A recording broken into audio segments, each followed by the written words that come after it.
নবলক্ষ ধেনু বৎস দ্বাদশ রাখাল বালককে হরণ করে প্রবেশ করছে। কারণ ত্রিভুবনে সবাই বলে ভগবান শ্রীকৃষ্ণ, সৃষ্টিকর্তা ব্রহ্মা পারলেন না মেনে নিতে। মনে মনে বললেন, গোয়ালা ছেলে, গায়ে ধুলো কাদা মেখে থাকে, ওই সখাগণের উচ্ছিষ্ট ভক্ষণ করে, সে নাকি ভগবান? অসম্ভব! আমি ভগবান হব আমি। তবে শোনো কৃষ্ণ, তোমাকে আমরা ভগবান বলে মানব। আমি তোমাকে পরীক্ষা করব। এই পরীক্ষায় যদি তুমি উত্তীর্ণ হতে পারো তবেই তোমাকে ভগবান বলে মানব, আর যদি না পারো তাহলে আমি ভগবান হয়ে যাব। ব্রহ্মলোকে প্রবেশ করলেন ভগবান শ্রীকৃষ্ণ। পরের দিন আবার নবলক্ষ ধেনু বৎস দ্বাদশ রাখাল বালককে চরণ করছে। ব্রহ্মা আবার হরণ করলেন। একবার নয়, দুবার নয়, তিনবার নয়, চারবার নয়, পাঁচবার নয়, ছবার নয়, সাতবার হরণ করলেন। ব্রহ্মলোকের এতটুকু জায়গা নেই।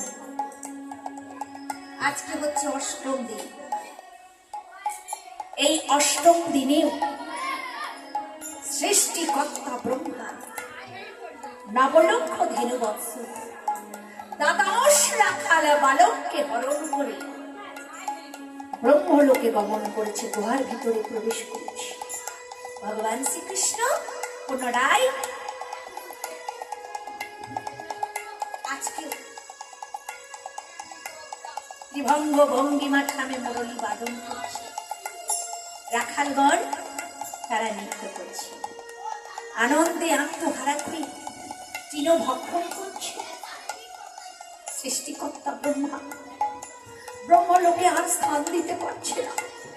নয়নে জলে ভগবান শ্রী শ্রী প্রভুর চরণে পড়লেন দয়াময়।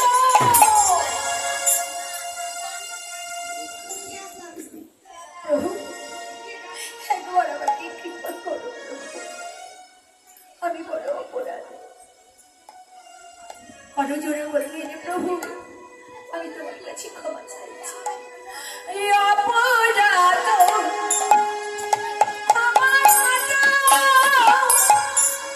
প্রভু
নাভি